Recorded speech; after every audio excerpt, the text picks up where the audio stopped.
welcome to the Game Off Podcast, episode 15. I'm your host, Andrew, aka Solitalker. Also hosting with me is... Brent, aka Arcadia. We got two interesting games in our showcase this week, John Wick Hex and The Surge 2. We're also going to have one of our Fireside Chats in a couple of minutes here, but first, we need to talk about some very exciting news coming out of the video game industry. Two big announcements. Brent, I know you're as excited as I am on these. Sure. We first got... I couldn't hold it together. We first got Postal 4 and Payday 3. Of those two, which surprises you more? I'm surprised that either of the companies that own those IPs are still in business, to be honest with you. I'm sure fuck shenanigans we've talked about. I'm sure that THQ Nordic is just peering around the corner or over the fence waiting for one of them to drop dead. Yes, some hot value IPs. $80. Yeah. I on the one hand, so it's interesting for both of them, I think, because they kind of represent two sides of the same impossible coin. I refuse to believe there's still a market for Postal 4. That just seems absurd to me. I don't know how... I don't remember anyone saying anything really good about Postal 3 or that Postal 2 remake or re-upload or HD upgrade or whatever the hell it was. I don't... It's such a 90s series. I don't know why it's still around and why someone's still pushing it. Yeah, all I ever knew the franchise for was they were really shock factor type games. So it kind of goes along with what we were saying about Manhunt. It's did anyone actually care about Manhunt other than the news that it was getting banned and was super hyper violent and gory? No one actually liked those games. Did anyone really like Postal? Can you answer that question for me? I knew people who handed me burned copies of the game, telling me, you've got to play this because you can pee on things and you can kill Gary Coleman. It was very much like you said with Manhunt, those kind of, you're not playing it because it's fun, but because there are these shocking moments in it. Yeah. Which is the 90s in a nutshell. Just some kind of ridiculous scene. I was going to say, what's the gap been since Postal 3? Oh, I don't know, actually. That's a good question. Postal 3 came out in 2011? Does that sound right to you? It was on 360? That sounds right. It was in that entire generation. I remember it on Steam. Postal 1 and 2 are really old, aren't they? Yeah, well, I think they did Postal 3 and the Postal 2 HD re-release or something like that around the same time. Kind of like they did with the Shadow Warrior Classic upgrade and the reboot of Shadow Warrior. Just to remind people what these franchises used to be. Hey, this and then kick the door in. I think it was kind of like hey, this is an existing IP, so treat it with the reverence it deserves. This isn't some new thing we've invented. Someone out there has got the IP for Redneck Rampage, and they're just waiting for that moment to jump in on this as well. And say, well, let's see how Postal 3 or Postal 4 does, and then maybe we can bring back Redneck Rampage too. we can't do an HD re-release of Redneck Rampage. Let's wait on Postal.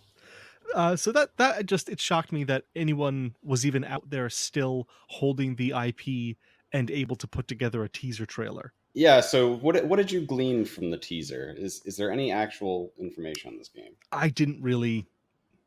Look, I'm going to be honest, I read the headline about this one. I didn't watch the teaser.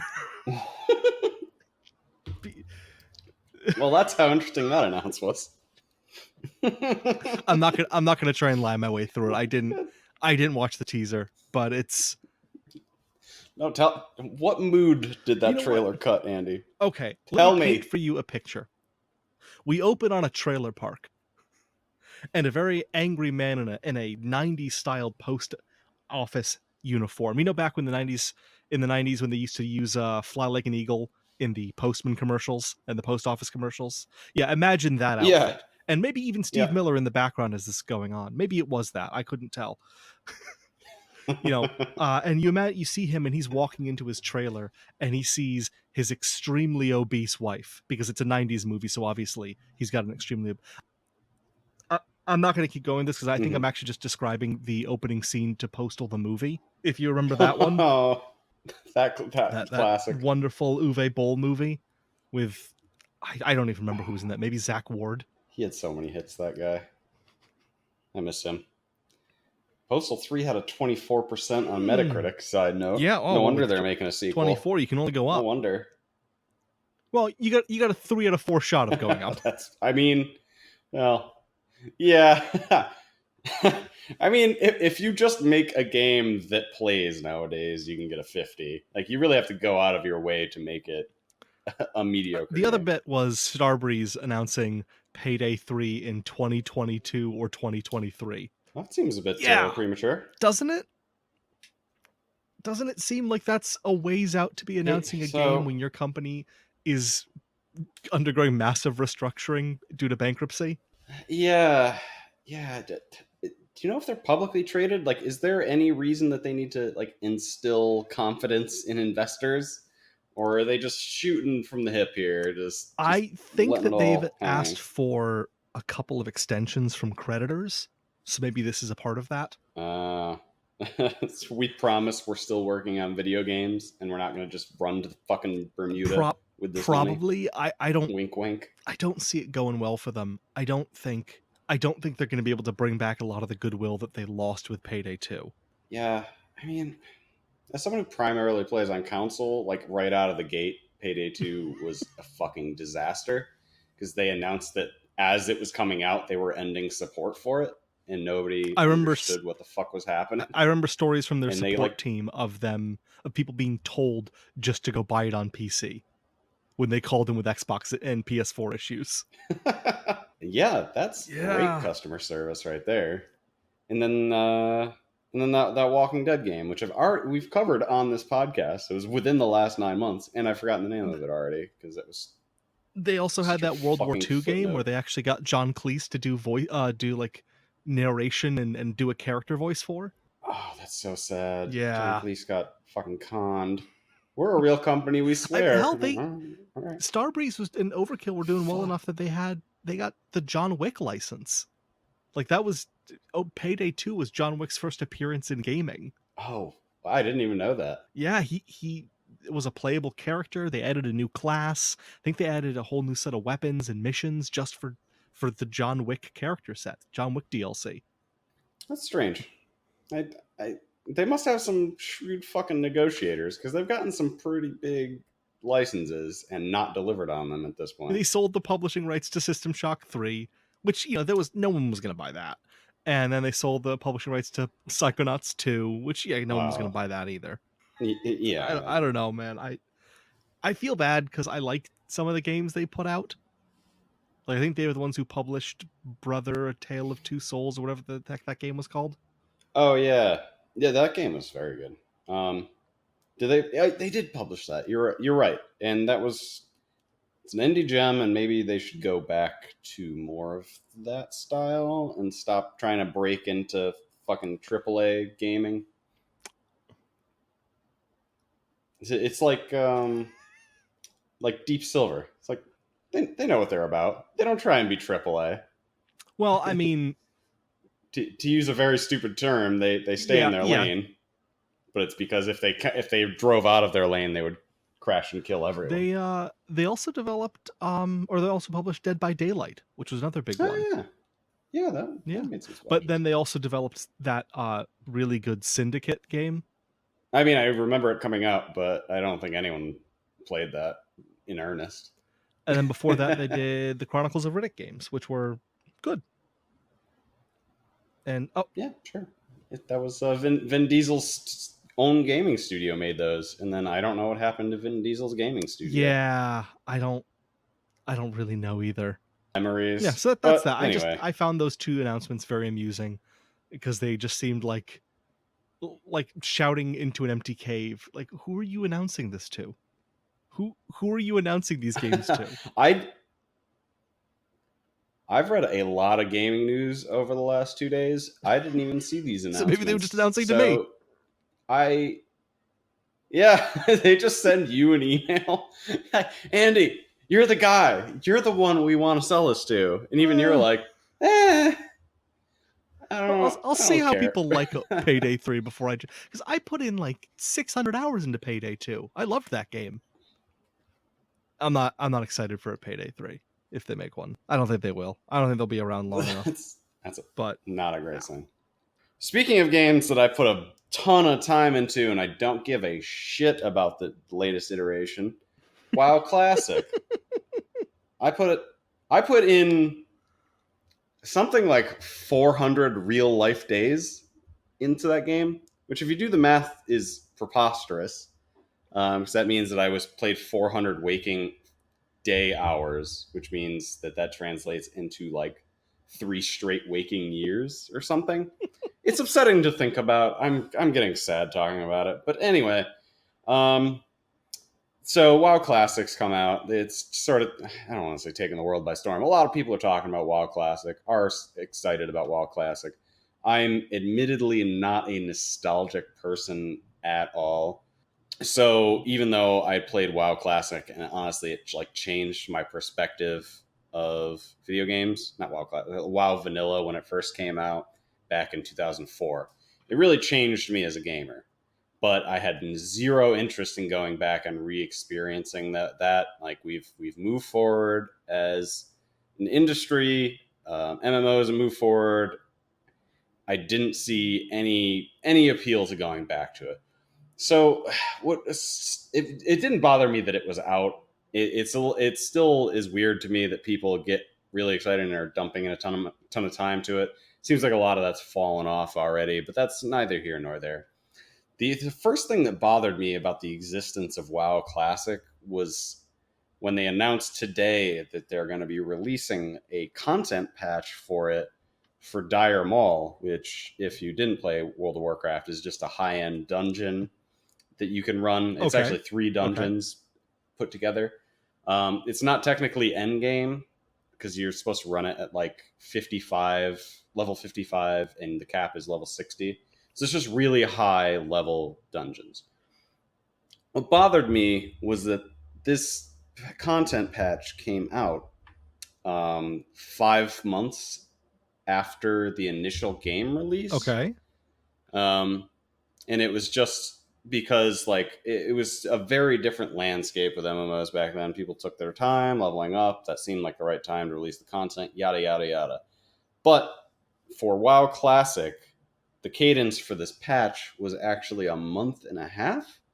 And that may seem, I mean, obviously there's a big difference there, but it sort of begs a lot of questions about what their plans are for this game. So, for everyone who doesn't know, WoW Classic is just them repackaging the original World of Warcraft. It came out in 2004, and it just came out a few months back, so right before the 15th anniversary of this game. Wait, so I'm trying to understand. This is a patch that they released originally for WoW 15 years ago. Exactly. So, this is a content patch that they released in 2005, in March 2005, after the game had Got launched it. in November of 2004.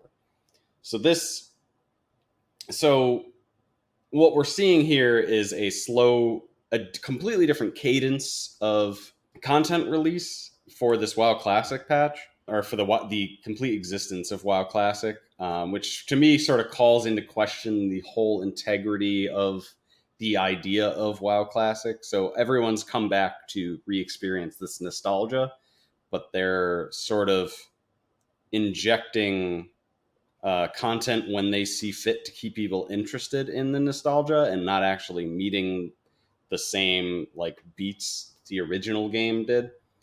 So That was going to be my question. Is this just precipitated by downturn in active players? right, and I don't have I think there's just some questions that need to be asked about this whole situation.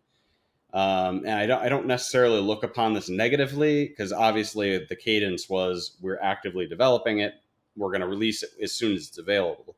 But now it's just we're going to wait some amount of time and release it, and then that one WoW Classic 1.0 that you were playing and enjoying and nostalgic about is gone again forever, and then it's replaced by the patch that followed that original WoW patch.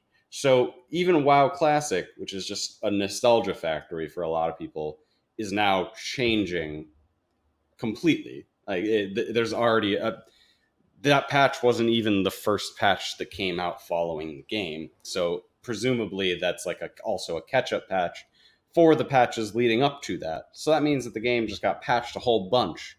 So anyone who wanted to play WoW Classic 1.0 or 1.1 as it was called originally can no longer do that. So I understand correctly, Yep. this is the WoW Classic is WoW in its original form, not Yep. including, so basically any bug fixes that came out afterwards, anything that was patched that isn't content patch, but literally just like patches to the launcher, patches Mm-hmm. to the game, all of that was stripped. Yep, exactly. It was 1.1, or it may have been a more specific patch. I'm not 100% sure, but it was prior to 1.3, which was the first content patch. So, whatever the first stable build that they chose to release for WoW Classic was what they released for this WoW Classic re release a couple months ago. Okay. I had envisioned it in my mind as like they had, All the way up through Nax or something. oh no, like they had removed content, like reverted content back, but left everything else. No, So there's no quality of life upgrades. There's bugs that existed in the original game, et cetera, et cetera. okay, interesting, weird, and very weird that they. Well, I mean, I guess not really weird, but very clear that these content patches are a good way to just remind people to go back and keep playing WoW Classic Yeah, once the player base starts to die off. right. And so I think you're already splintering the bases a little bit. Like I'm sure people want to re-experience like the patches. Like some of the more famous things that happened in World of Warcraft were based around patch releases. So there's probably a lot of people that want to experience that growth in the game, but I'm sure there's just as many people who got into WoW Classic because they thought they were playing this like game that was petrified in amber, and that is suddenly no longer the case because this game that's supposed to be a snapshot of a nostalgic version of this game is already being updated past that point. So I just find it like really not. I'm trying not to just rail it because I don't know how I feel about it, but I think it's just such a curious situation that It, you can it just say like we're updating this game that people came back to play. that's a really weird situation to be in because like it's almost like they're not selling a new game, or they're not selling a classic version of the game as just allowing you to restart. Like it's like the Yeah, difference between like having every episode of, I don't know, Seinfeld available streaming, and a channel that plays every episode of Seinfeld end to end, and when it reaches the finale starts back over again. Like exactly. technically both are 24-hour content of Seinfeld in the order it was released, but one clearly is more accessible. Yeah, so they seem to have taken the George Lucas approach, which is to just scorch everything that they've originally created, which they did in Cataclysm, where they just changed the entire environment of the game. They changed almost everything there was, so that when you went back into the game, it was no longer like your granddaddy's World of Warcraft. It was a new game almost entirely. So I guess the next question that it begs is like, why are we so resistant to creating like new versions of the game? Like, why isn't there a World of Warcraft 2 when you can just as easily have WoW Classic be original World of Warcraft, and then somebody, when they want to re-experience this, just start a new character and re-experience it? because now they're selling two different games and two different subscriptions, I assume. I'm not actually sure on how the subscription works, but I have to assume it's two different subscriptions because it's Activision. Well, and it's not even two different games. It's the same game at two Yeah. different points on its timeline. Yep, which is being repackaged as two completely different games running in parallel. Whereas it potentially should have never been that case, except for potential maybe poor design choices, poor business choices. Personally, as someone who played the game through, actually, I played the game through Mista Pandaria, which is like the fourth expansion. So like for 9 straight years, eight or 9 straight years. Um, and I really felt like they just took a hard right turn at Cataclysm, and like they never really got back on track. Like I still enjoyed the game and a lot of what they did with the game, but it felt like a new game, and I almost wish it was a new game because then I could have just gone back to the old game, been like, oh, this is great. The things I liked about this game are still here, and then the things I like about that version of the game are over there in another walled garden. This is the issue with software as a service. This is Yeah, the whole it issue with really it of is. just once you get to a point of something that you like and you want to use or you need to use, and then the company's, well, you know what, we don't want to support that anymore.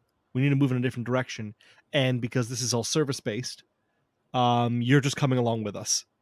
Yeah, it's really interesting because it's most games as a service. When we think and talk about games as a service, like I think Rainbow Six Siege is a good example. It's completely additive. Like when they add things to that game, they add things to the game, although with a few exceptions. We won't get into that. But with World of Warcraft, it's sort of more like transitive. Like what the things that you liked about the game are going to sort of morph and become something different, and they're going to sit over here, and the stuff that you liked has been used as fuel and been used and burned to a ash and then scooped into, the trash pail. So it's interesting that there's those two different types of services, and WoW is very clearly the paid to play service. So obviously people expect progress and changes and such, but I think I'd also appreciate just a second iteration of the game. Final Fantasy 11 is an old school MMO. It is still available for PC. There's still a platform that exists for people to play it on, and that game changes very, very little nowadays. There were still X packs coming out while Final Fantasy 14 was out, but that game still is what it is. Whereas Final Fantasy 14 is sort of growing at a kind of rapid pace, but it sticks to what it knows. So it's interesting to see. Those are more like snapshots with slow additive growth, I think. But World of Warcraft changed dramatically within like 6 years of release, and I looking back now and how like the WoW Classic release has gone, like I don't know if that was a good decision. What you just need dedicated servers. People can buy their own private dedicated servers and set it to whatever the hell revision they want. Yeah, people do that regardless of Yeah. legality. A friend of mine played on the Burning Crusade server for years. Like he just would go back, make a new character, play the vanilla WoW, which still mostly existed in its original form at that point. Still, then went and played the X Pack, which was just a new zone attached to it at that point.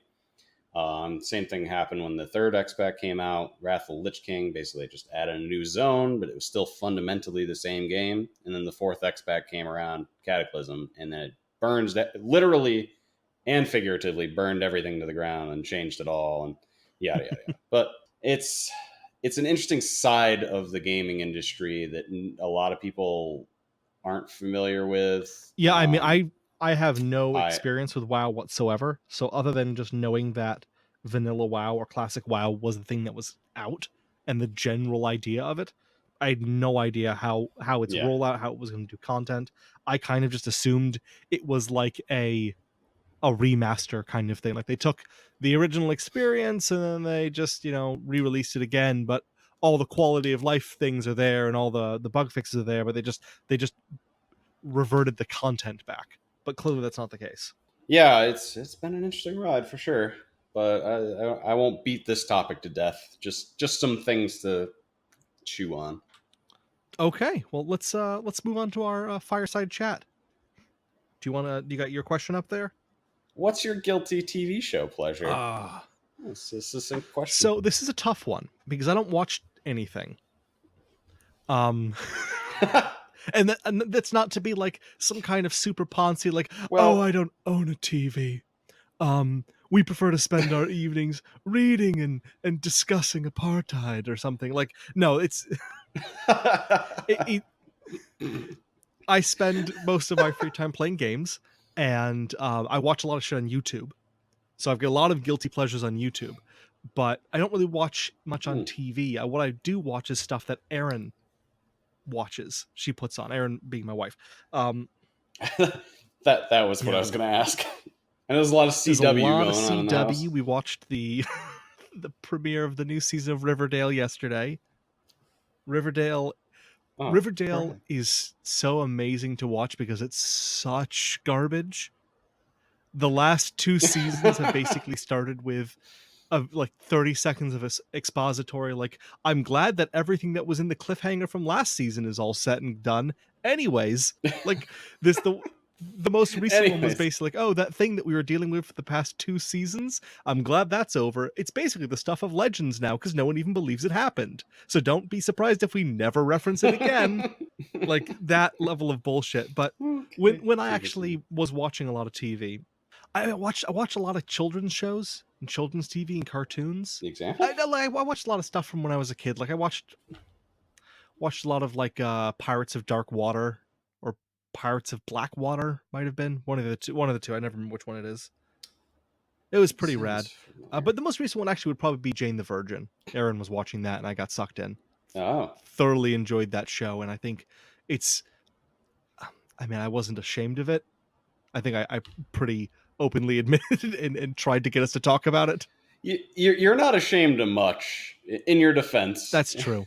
Yeah, that's it. I don't really have a lot of guilty pleasure shows. So yeah, how does one feel guilty if they don't feel shame? I don't really. Oh, you know what?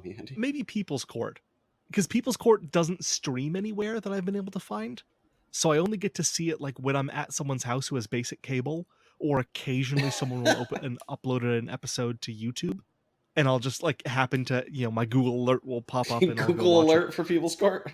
No, I don't. I should. Now I'm saying it. I should because it's only when I remember to go look to see if it's there. But yeah, People's Court. I love People's Court. It's so stupid and trashy, but there's just something so great about watching Judge Marilyn Milian yell at these people for being stupid. Yeah, that just there's something. It's very satisfying. So American about just watching dumb fucking hillbillies get dunked on by, like, I don't know what it is. What about you? What's your guilty pleasure show? Ooh, that's a good question. I used to watch a lot more TV, and I've watched a lot less recently, and I'm not one who has a good memory. I guess I've been watching a shameful amount of anime. I used to watch a lot of anime back in like early high school, and then something changed in me, and I was like, anime. Maybe it's because I literally got made fun of for watching anime by every single human that came in contact with me. But recently I've gone back and like sort of watched some stuff, and Kill la Kill, for people who know what that is, I have been watching that recently, and it's really, really good, but something about me feels really weird watching it because it's so like expositional clothing wise. She's okay. Basically every time she transforms, her tits and ass are hanging out, like not full nudity wise, but it's pretty explicit, but it's such a stylish show, and like it's a lot of fun to watch. So it's a real conflict. Like I feel kind of gross and predatory watching a high schooler get just about naked and then battle other high schoolers that are just about naked, and just like wild bosses. Like there's a lot of like BDSM references and stuff like that. So it's It's weird. Okay. I have a lot of conflicts watching it, but it's so entertaining, and it's a really well regarded show. But no one ever talks about like why it's like everyone's just like, yeah, it's just anime. I was like, well, I've watched anime before. This is pretty fucking extra. Like, why aren't we talking more about how fucking extra this is? Like, it's not like Little Witch Academia where it's like there's some minor suggestive things, but mostly it's just like kawaii young girls running around like getting into antics. Um, yeah, I guess that's my guilty pleasure right now, at least. Okay. Well, I've got a question for you from our lovely producer Dominic here. Um, I it says for me to ask what you think of magicians, Magicians. and I'm assuming that she's referring to the current show on Sci-Fi, The Oh, Magicians. well, then I'm fucked because I don't. I was interested in the books because all of the quotes on the books were like, if you miss Harry Potter a lot and like books about schools and stuff, like you might actually like if this. if you miss him a lot, If you miss him that's great. personally, as that to that degree, I was kind of interested in the books, but when the Mm-hmm. show came out and I saw the trailers for it, I was like, oh, this looks dumb as shit. Um, but in What about general, actual magicians? actual magicians, I don't know. I guess I'm positive on magicians in general. Like that's a pretty impressive ability to be able to trick people and like I don't know, come up with new tricks and trick other magicians. Like I know Penn and Teller have a show where they like magicians try and trick them and stuff. I've never watched it once because I don't really care that much about magic, but every time I am forced to watch like a magic show or watch magic on TV, I'm like, that's fucking impressive. These motherfuckers, like, that's a skill that no sane human would ever waste any time on. But these people, they've wasted a lot of time on it, and they're quite good. That's one of the things that always amazed me. Is I for a long time was a big fan of Penn and Teller. Mhm. Not necessarily on the the politics of Penn Jillette, but just as like I saw them live a couple of times, and I had a bunch of their books on how to do magic tricks and stuff like that. I thought they were really cool. Mhm. And one of the things that they explained at some point was that like half the time the trick is just you assuming that no one could ever get that good at something, that no one could ever be that good at moving this thing or hiding this thing or juggling this thing in that way, and you assuming that no one would ever spend 400 hours practicing it, and so it must be something else. And no, he's just that good at moving cards around. He's just Yeah. practiced it for 700 hours. Yeah, that's the whole thing. Like it really is impressive in its own way. Like just because somebody's spent that much time, like could they have been doing like spent that much time like hitting baseballs at like a batting cage and made a multi-million-dollar contract? Like yeah, sure, but they really wanted to fiddle with cards. Like I respect that. I think for me, like the difference in that between like the baseball or stuff like that, or even like with instruments, is like a a song that someone who's been playing guitar for a year can still sound like a really good song, and Mm. be just because like it's not necessarily the technical side of it that makes it a good song. And so like I feel like I don't notice as much when someone who's been playing guitar for 20 years is playing a song, whereas you see someone doing like close up card magic and they're doing something really cool, and it's like wow, they are so good at this, they're literally showing me things that aren't physically possible. Like it's so good my brain can't properly understand what's going on and is filling in the gaps incorrectly. Yeah. Like it just that level of dedication takes on such an interesting presentation, as opposed to like the difference between someone who's been making pies for 15 years and someone who's been making pies for 50 years. Like I don't know Yeah. that I know the difference between those pies. No, that's a very fair point. It's like magic is like I guess a pedestrian art in that everyone can appreciate it. Um, at least to the degree that you're describing. Like, I may have seen a few other magic tricks, but that doesn't stop it being impressive if he can break my brain. Right. Did you ever try to learn magic as a kid? I knew a few card tricks, but beyond that, yeah. It sounds like you got more into it though. Did you Uh, pick up some tricks? Not really. I really liked watching it. Like they had all those, World's Greatest Magic specials on ABC that always were hosted by Yeah. Matt King and had David Copperfield doing some huge Hmm. make some national monument disappear trick at the end. But I never learned any of it. I always wanted to, but I never actually did. Knew a couple kids who did, and Yeah. I thought it was super rad. I think knew one kid who did like actual, did a couple of kids' birthday parties and things like that in like middle school. Oh, really? Was actually going around and doing that. A middle schooler doing Yeah, that? yeah, he was good. Oh man, yeah, good for him. Yeah, That's entrepreneurial on top of everything. yeah. That dude had more drive than both of us He was like combined, he probably. was like a male girl boss. Oh, that's a weird statement. I'm gonna let you get torched for that one. I'm not coming in on that I don't one. know if we have a term for Let's that move yet, on. but we should come up with one. Not touching it. Not touching it. You're going down on your own there, Andy. Goodbye. Let's go down on you. Let's move on to our games. Oh, showcase. Let's start with John Wick Hex.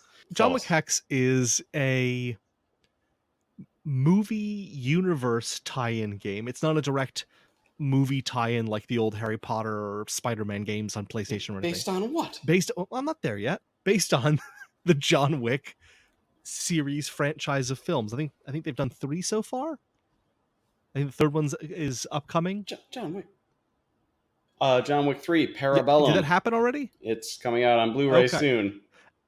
Yeah, it's definitely past. And then theaters. there's also I think a spin-off TV show that was optioned and possibly actually picked up about the hotel that provides a central role in some of the films. The Continental, I think it was called. It may still be called. Yeah, So anyways, John Wick is sometimes. a series of films starring Keanu Reeves as a ex-hitman turned again hitman who takes revenge on people and kills them in a very enjoyable, visceral, fluid kind of gun ballet style.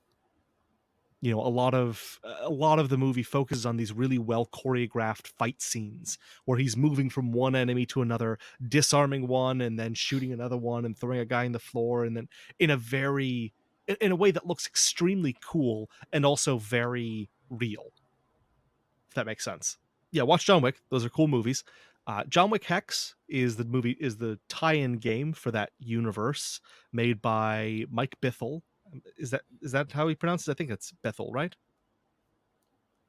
Bithell. Bethel? Yeah, I've heard him something in like that. interviews, but I'm now blanking on it. Mike Bithell of Thomas Was Alone, and he put together this top-down, semi kind of turn-based ish strategy game of moving John Wick through these environments and fighting people. And it's bad. Oh. The way you're describing it, it sounded like genre defining, like breaking new ground. No. So the general concept is you are John Wick going through a bunch of different missions. And each mission plays out where you start at one end and you go into the other, or you're going to kill someone. You're trying to make your way through, because they're broken up into chapters where each chapter would kind of be like the entire mission in a larger game.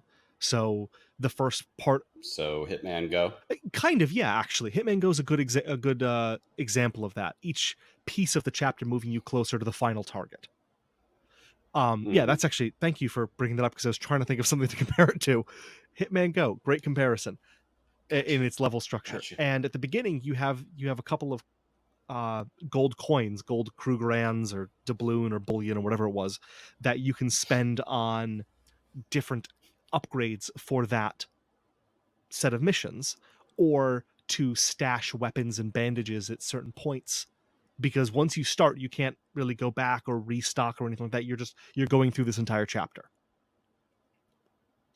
And you have to, at the end of each mission, or at the end of each part of the chapter, whatever guns and stuff you have left over is what you carry into the next one. Whatever your health is, you carry in. So it's a little bit of pre-planning.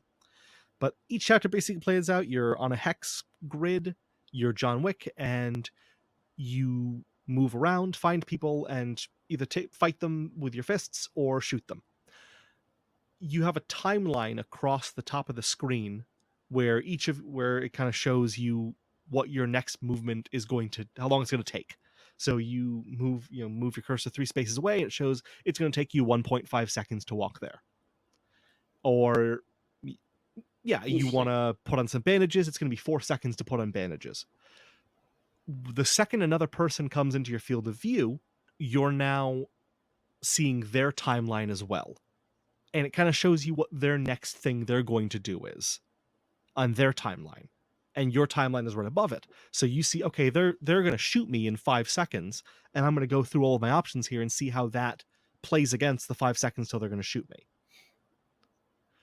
And so a lot of it is time management of, there are 3 guys in front of me. What's the next thing that's going to happen between all 3? Okay, this guy is going to take a shot. All right, so I need to do something to get out of the way of his shot, but also be aware that this guy here is going to take a swing at me.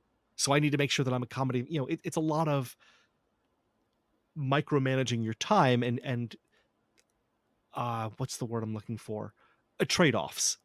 What can I do here that's going to give comrades, what's gonna mitigate the most amount of damage or put me in a not bad situation? Because like when you take a guy down, you take him down, but you also decide where you want to land and what space you want to be on when the takedown is over.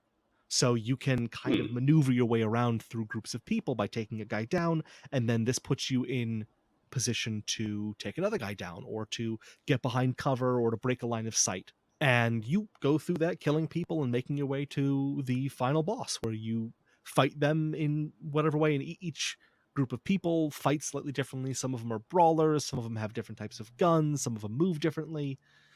But it's that's the general gist of the gameplay, going through chapter by chapter, completing these assassinations. So all that is really cool and an interesting idea. I was gonna say, like, the way you're describing it sounds doesn't it? awesome. And even as I'm talking to you now, I'm thinking about it and thinking like, that could be fun. Maybe I'll play a little more. Yeah, I can't wait to get back. I can't wait to play that game. I can, because so the biggest problem, there's two big problems. As a John Wick game, it fails because everything is so rigid. It has none of that gun ballet feel. Yeah. Like, so did you ever play any of the new XCOM games? The first one. I did not play XCOM 2. Okay. When you're playing XCOM, it feels like you're in the middle of this intense firefight. Yes, for sure. Because shit's constantly happening. Now imagine that you took a replay of your match of XCOM and played it back in real time. It wouldn't feel like a firefight at all, because everything is happening in such a rigid formula. Guy stands up and moves, turns, shoot. Then other guys, like, it would feel like you're watching Clockwork Soldiers. Yeah. And that's the problem with John Wick. Everything that you do is takedown animation, turn, punch, turn, parry, turn, take a shot. So like, unlike what's it, Super Hot, which even in its replay still felt really cool and fluid because everything's happening at the same time. Yep. This does not have that at all. And so as a John Wick game, as a game that's trying to capture the feeling of being John Wick, it doesn't, because you can't combo your moves.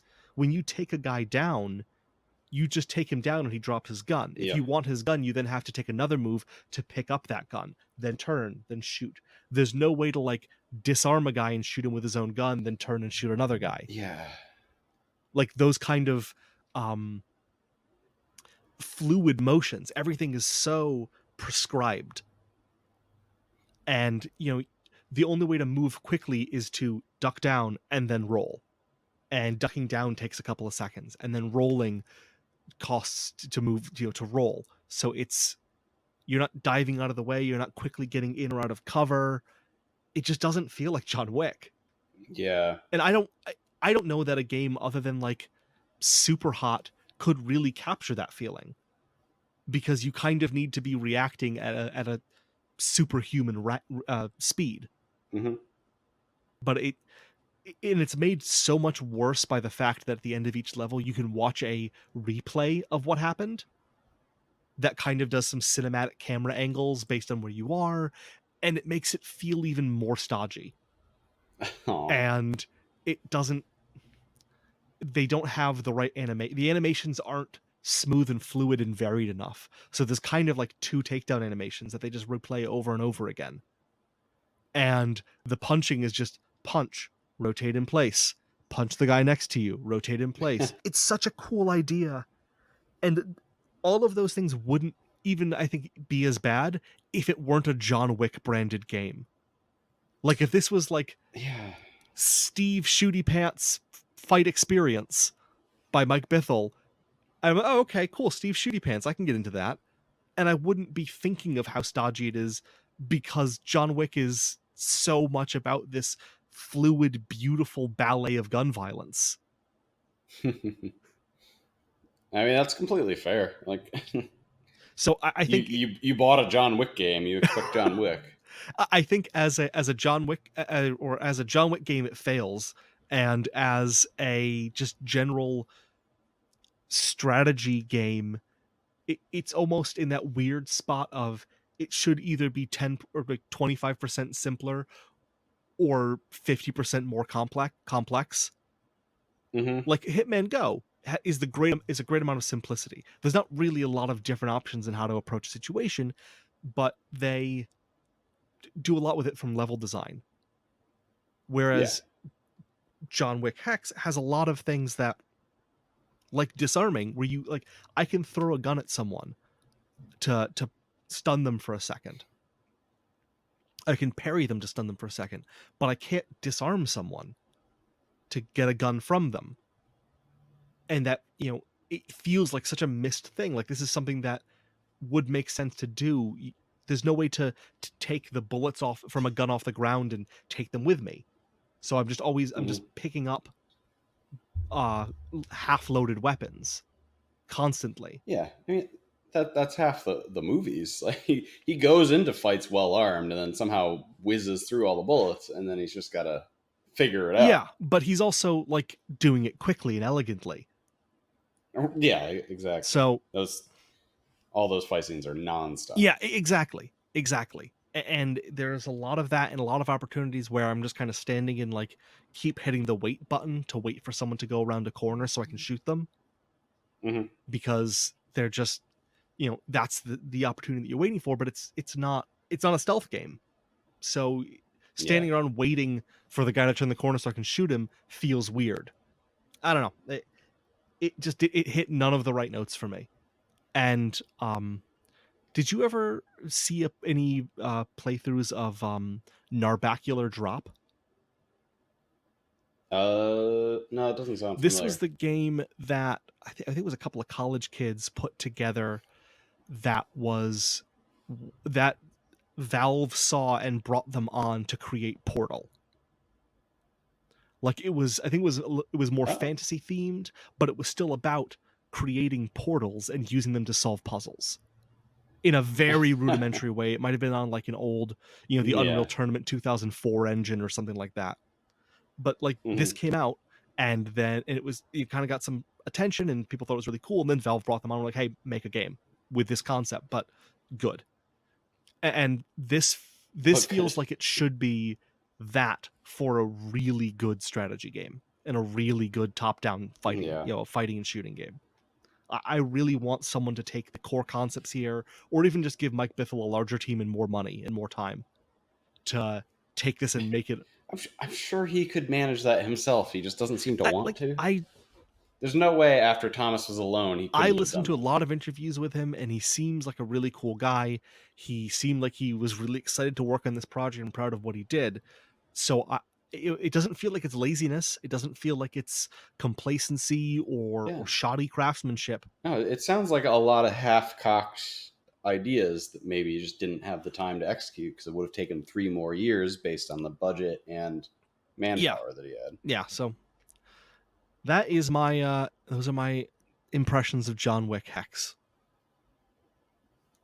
All right, got some Okay. questions for you. Surprise! Hey, what does this have to do with Jonah Hex starring Joshi Brolin? It's fun that you bring that up because it has a lot to do with Jonah Hex, starring Josh Brolin and Megan Fox. I want to say was she Sure, the female in that? sure. A lot. She was the female in a lot of movies Yeah, back that then. was a crazy couple of years. Remember when she was in The New Girl? I do. I love I know that you show. did. Don't get me started. Maybe that's my guilty pleasure. I know you did. We could just turn this into a New Girls cast. Do one of those things where Can we? Can we please? do like those guys did for the Gilmore Girls, where they just do every episode of the show they talk about another episode of The New Girl. Yes, my dream's coming true. That's all you've ever wanted, isn't it? That was very. It really is. Anyway, I don't. Yeah. What? Why Hex? Where does that name come from? Where does that subtitle? It's because it's on a hex grid. Appendage. You're moving on a hexagonal grid. Oh. And they have a character in there, and I haven't seen the third or second John Wick movies, come to think of it. So I don't know if Hex is a real character or if they just made him up for the game, but there is a character in here known as Hex who is kind of the main antagonist that you're punching and shooting your way to. Yeah. Well, so I've seen the second movie and the first one, obviously, and I don't remember any of the characters' names other than James Wick himself, Mr. Jimmy Wick. So Mr. Jimmy Wick. So I can neither confirm or confirm, but yeah, it's probably a new character. What about a stylish, immersive, fast-paced action movie that prides itself on its world building demanded a turn-based tactics game, do you think? If I had to take a guess as to how this happened, that someone working with John Wick property, whoever owns that IP and whatever company is producing that and distributing that film, said, "This seems like the kind of game or the kind of movie that should have a video game." And someone involved in the production said, "Yeah, but you needed to really capture the feeling of John Wick. How would you do that?" And there was some back and forth, and maybe Mike Bithell knew someone who was involved and threw out an idea of like, what if it was more like a board game, or like a like a tactical game. And that guy did not get cartoonishly shot in the face. No anvils fell on him or anything like that. But that would be my guess, is that someone was throwing out like, hey, we're finding it difficult to think of a way to adapt the feeling of John Wick into a video game.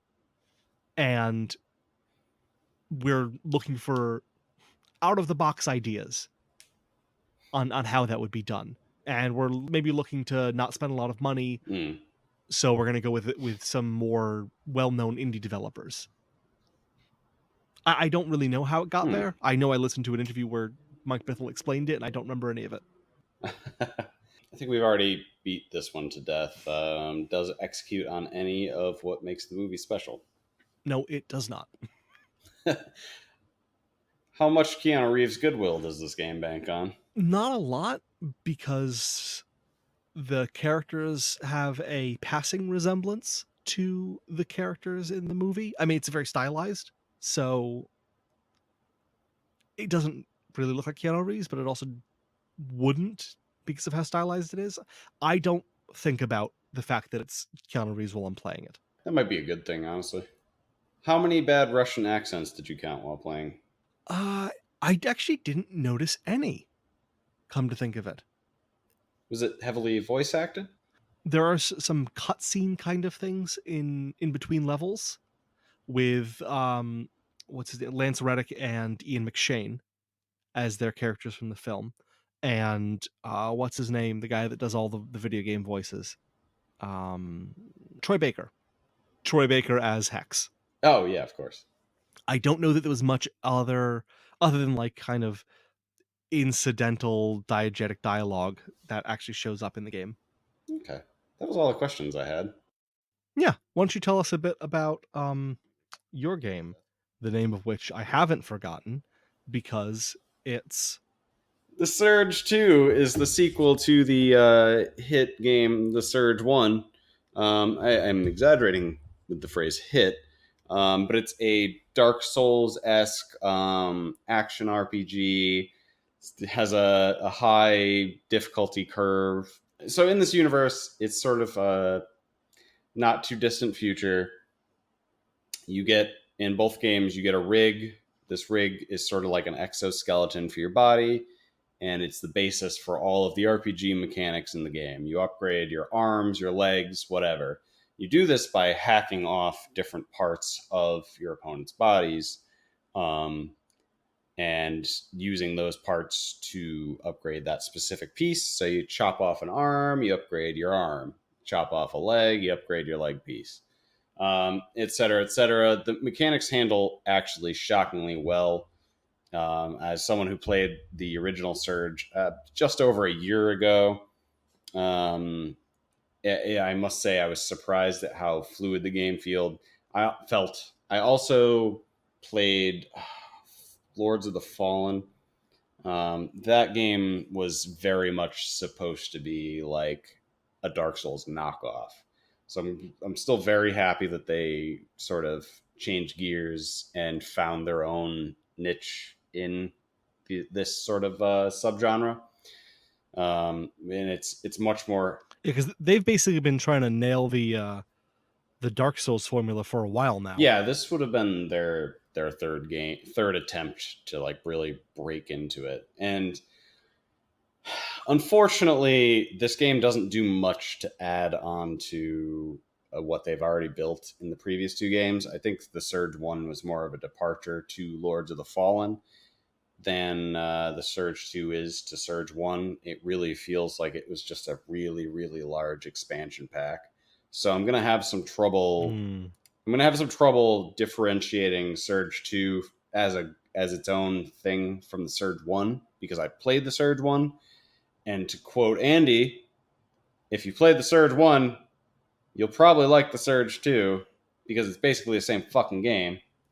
That was definitely a paraphrase, but if you like the Surge 1, you'll probably like the Surge 2. I think that actually may have been pretty similar. Yeah, pretty similar. That may have been spot on, yeah. Depending on the game. Yeah, so that's really my main problem with it is going through it. I feel like I'm playing the Surge 1 again, but with a couple of the bells and whistles more. Like nothing has been overhauled since the Surge 1. They didn't look at like their middling reviews. I shouldn't say middling. They were definitely positive reviews for the original Surge. Not overwhelmingly positive, to use Steam nomenclature, but it was like people liked the Surge. I liked the Surge. The Surge 2, I think, was a lot less impactful because everything that made the Surge 1 special is still there, but that's as far as they went. It's like, we know you guys like the Surge 1. Here's more of the Surge 1. What really gets me is that they released a full or not a full. They released more content for the Surge 1 not long before the Surge 2 came out.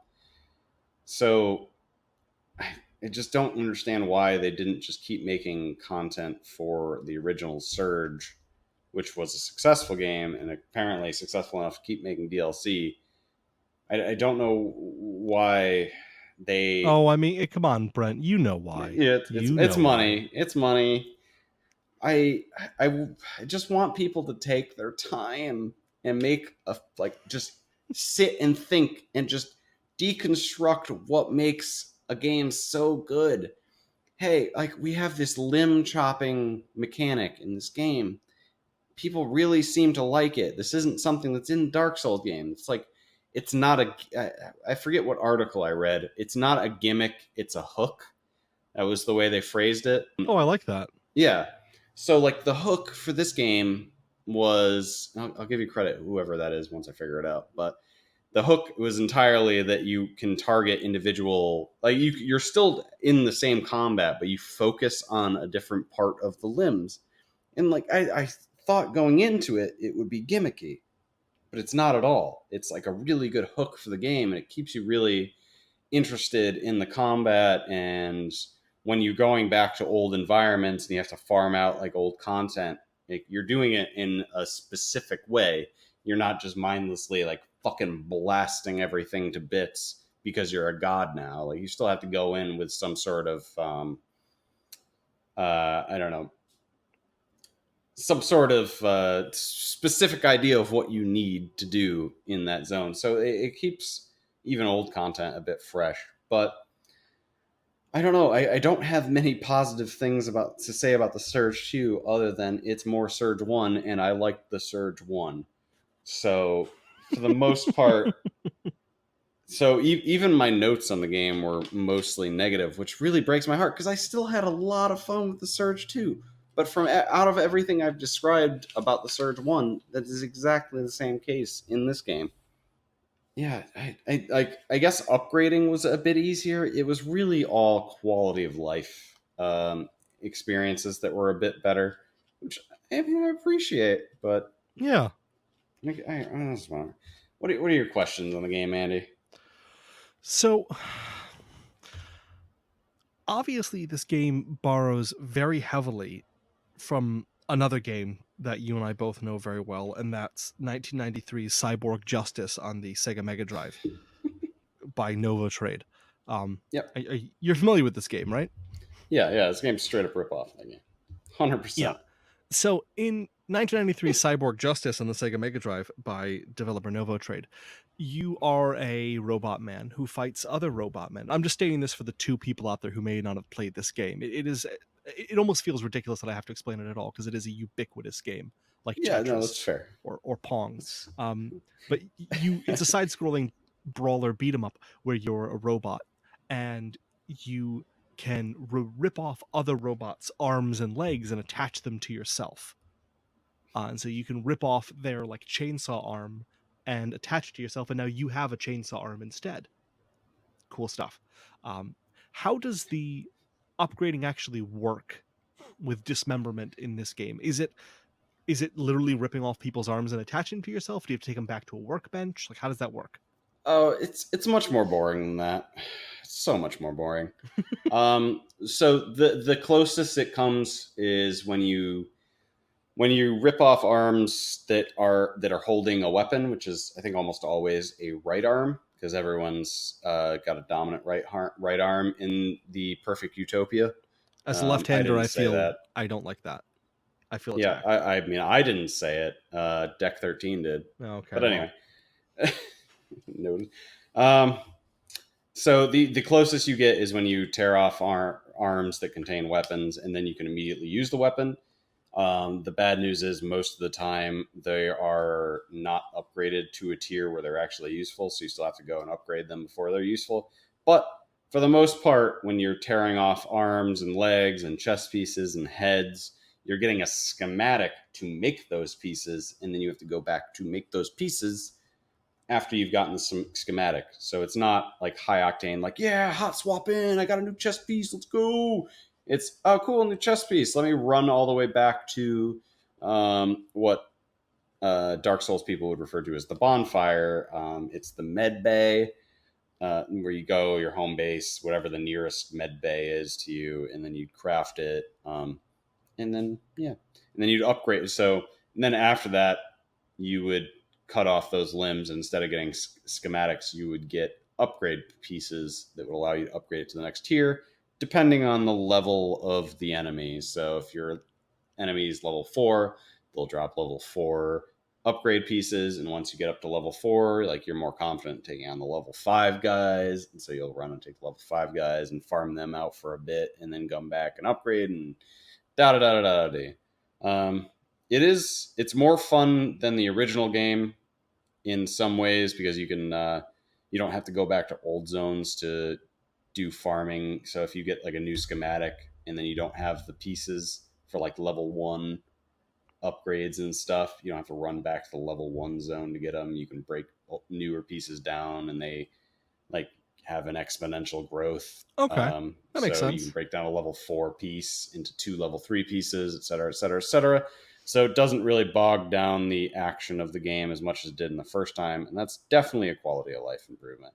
But it's very much not high octane. Like, yeah, like cut a fucking chainsaw arm off midair, and then suddenly it's on your arm, and then you're chainsawing bitches. Like, it is not that at all. So they should have taken a page out of another page out of Cyborg Justice's book and just ripped that off entirely. I got you. Okay, cool. Next question. Yep, yep, So yep. 1993 Cyborg Justice takes place on a mining colony, which admittedly is one of its weaker settings, weaker parts, because the setting is kind of bland. Mm-hmm. What are the settings like in Cyborg Justice 2 : The Surge 2? So you don't have many different biomes. There's future cities, future city downtown, future city harbor, future city park, and future city I'm command center. noticing a theme. Yeah, it's like the park is really the only one that stands out, and it's only modestly, because if you turn a corner, you'll end up in like a like science research center with like robots or something. But then you go back outside and you're like, oh, thank God there's fucking trees. Like, I was so sick of sewers and fucking tall derelict buildings and robots and shit. So just like biome variety, nothing to get excited about. More than the original game, thank fucking Christ, but only just. Okay, that's a bit disappointing. One of the Yeah. things I had heard about with this game was this idea of directional parrying. What's that about? Well, so really early on in the game, you get a mod that tells you that there's directional parrying in the game. You wouldn't have known about it if there wasn't a mod in the game that told you that you can directionally parry, and that mod also shows you exactly what direction to parry and gives you enough time to do it by giving you a notification on your screen like a full second and a half beforehand, thereby mitigating a lot of the challenge in the game. So you're not actually having to like read their movements or anything like that. Oh, no, not at all. As long as you keep this one very, very cheap mod on you at all time, the game tells you what direction to point your thumbstick, and you can always do it if you have enough stamina. Because it's most of the ARPGs nowadays are stamina. Well, not nowadays. Most Dark Souls-esque ARPGs are stamina-based action RPGs. So you can only block so many times before you run out of stamina. You can only attack so many times before you run out of stamina. So the only real detriment is that you could ever run out of stamina, but there's no way you could ever fuck up the directional blocks in this game unless you literally didn't understand how directions worked, or someone turned all of your fucking controls inverted as a joke, and you could never possibly fucking readjust to that stupid fucking prank that they pulled on you. It's really just a footnote on the game. I'm almost surprised that you even knew about it. Like, it was a cute mechanic if they didn't hand you the golden key to completely mitigating the mechanic within like 30 minutes of starting the game. Okay. And is it like, do you feel it's necessary? Like, could you get through without it? No, I don't even have the achievement for directionally blocking 30 attacks yet. I dodge almost everything. Okay, cool. It's more useful to me because it tells me when an attack's coming, and then I can save a ton of stamina by just juking it and then counterattacking afterwards. Like, that's mostly my gameplay style. Okay. Now, 1993 Cyborg Justice on the Sega Mega Drive's final boss is famously a large brain in a jar. How are the bosses in Surge 2? What are they like? Jesus, talk about derivative. Did this come out before or after Metroid? 93? This came out after Metroid. Oh, interesting. Okay, so I'm sorry. So I'm talking about Metroid 2 : Cyber Justice. or I should say, The Surge 2 : Cyber Justice 3 : Metroid 2. I can't figure out that joke in my head. You guys sort out that joke in your heads. You know where I was going with it. It's funny. It's funny. How are the bosses? How are the bosses? They're fine. They're fine. The game is just janky enough where the targeting's a bitch, but all the bosses require like you targeting specific parts of the body, but all the bosses are gigantic and all the regular enemies that are well tested and QA'd are very small. So every time I had trouble on a boss, it was because I didn't realize that I could target certain limbs or parts of their body. And then when I figured out that the game was just being super janky, every boss fight was really easy. So you didn't feel like you needed to really switch up your style and try new tactics and stuff like that as you went from one boss to another? I changed my mods for one boss, and then I realized that I was just doing it wrong because I was targeting the wrong limbs, and then I destroyed that boss. Okay, well, but disappointing difficulty. Okay. That's disappointing. I heard it was kind of a buggy game, unlike Cyborg Justice from 1993 on the Sega Mega Drive. It's real buggy. I played on the Xbox One X, on top of just the janky control schemes, which I thought worked really well in the first game. Of the targeting of the different limbs, I found to be a little bit trickier in this one. And on top of that, there's just general performance issues all the time. Like the game seems to have serious memory leak issues. Every once in a while I'll have to restart the game because the frame rate will just tank and nothing I do will fix it other than restarting the entire game. Oh. Yeah, it's almost strange the games like that get through fucking certification these days, but neither here nor there. So yeah, performance, general jank, yeah, for sure. I've fallen through the world once, which isn't too bad. No, that's standard. I wouldn't say you got to fall through the world at least once. Yeah. Honestly, I covered Control on our last episode, and I would say in terms of bugs, Control probably had more bugs. Oh, interesting. Because I had heard people talking about the bugs in Surge 2 far more than I did Control. That's interesting. I did not experience that personally. Obviously, people on PC usually have a very different experience with a lot of these games. True. Yeah, I would say, yeah. Specifically on the One X, my experience was reasonable, bug-wise. So would you recommend it? I would recommend it to people who like the Surge 1. I would recommend it to people who really, really, really badly want another Dark Souls or a Bloodborne game, but also know that this is nowhere near as good as a Dark Souls or a Bloodborne game. If they just need a fix, I had picked this game because I couldn't decide whether I wanted to scratch that itch with Surge 2 or Code Vein, and it ended up being the Surge 2. Almost as a coin flip situation. I probably will still play Code Vein by the end of the year because I have a problem and I need to play these games. And I'm just a slave to fucking stamina based ARPGs. But outside of that, no, probably not. Like this is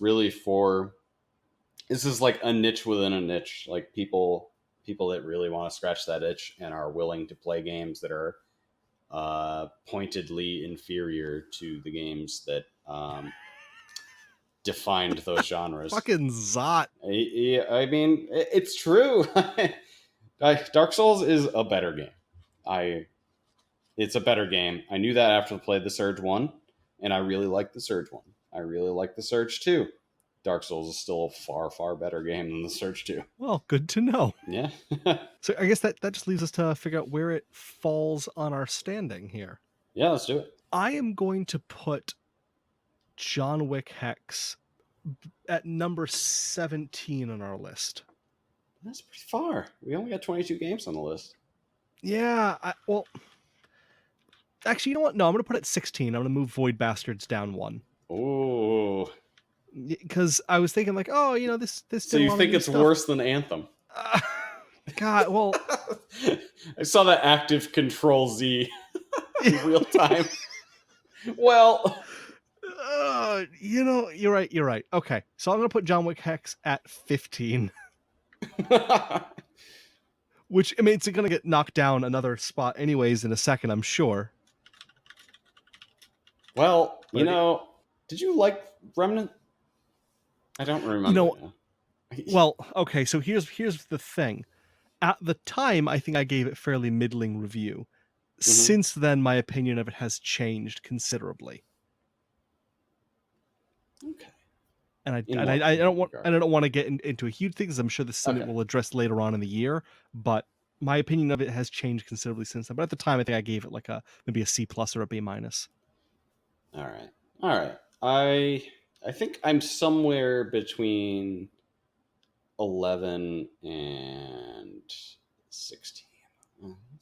This is an interesting. This is like the roughest zone of just complete indifference, and then Anthem is like bordering on negative. Because you've got Bloodstained at 13, and that is the most forgettable experience for me this year. I looked at it and I thought for a second, what game was that again? Oh, right, that Castlevania one. Yeah, you didn't even really like Borderlands 3. I might have to put it above Borderlands 3 just because I actually enjoyed the Surge 2, but for stupid, selfish reasons. Do it. Yeah, all right. All right, so that puts... One of the things I love about looking at our list is how much money is at the bottom of that list. Just Wolfenstein Youngblood, Rage 2, Apex Legends, and The Division 2. Can't wait for us to do fucking Breakpoint, too. That seems like a fan favorite right now. I don't want to. You have to, Andy. God damn it. I'm not going to. So, oh, God. All right, and then where would we put 1993 Cyborg Justice on this list? Also ran. Okay. Number 1. Nothing's beating out Earth Defense Force 5. Yeah. All right. So this list is too long. All right, I'm going to rapid fire this because I promised I'd do it last week because I listened to the episode and for whatever reason, I promised I'd read them off. Number 1, and you're going to have to count on your own. Number 1, starting at number 1, Fire Emblem 3 Houses, Kingdom Hearts 3, Control, Devil May Cry 5, Superland, Sekiro, Link's Awakening, Ion Fury, Yoshi's Crafted World, Final Fantasy XIV Shadowbringers, Gears 5, Surge 2, Borderlands 3, Bloodstained Ritual of the Night, Remnant from the Ashes, John Wick Hex, Anthem, Void Bastards, Far Cry New Dawn, Crackdown 3, Wolfenstein Youngblood, Rage 2, Apex Legends, Division 2 at number 24. We got 24 games on this list, and boy, there's some stinkers. But there's also a lot of really good games. Yeah, this has been a good year for games, but this has also been a garbage year for games. Yeah, it's been strange. Like games that you would really expect to do, like improve upon their predecessors, like Wolfenstein and Division, both right next to the bottom. Rage 2. Why wasn't that a good game? I'm so mad still. That's what I'm saying. So mad. I spent a lot of money to not have fun with these games. I paid full price for a number of games at the bottom of that list that I did not have fun with. And I'll tell you, I knew 20 minutes into John Wick Hex, this is a bad game. I don't like it. Why doesn't Epic have a refund policy? Oh, yeah. We still haven't had any review copies, so all of these games we have paid for ourselves. So there's no money at stake in any of this. This is just our honest to God opinion. If you want to send us a review copy, please. I don't even care what game it is. If you are the owner and proprietor of Crush Weed Match 3 Candy Jewel Cool puzzle games and you want to send me like a review copy with a bunch of in-app purchases disabled, I will make my game next week in the showcase Crush Weed Match 3 Candy Jewel Cool puzzle games. Yeah, man, we got room in the schedule. Like Doom got pushed out to next year. Bring it. Send your review copies of your shitty game. I mean, great games. I will happily talk about them at length. Thanks to our producer, Dominic. She somehow makes this podcast sound like we're actually trying every week. She does a really good job. God bless her. And yeah, that's been episode 15. Anything you'd like to add, Andrew? Nah. Bye.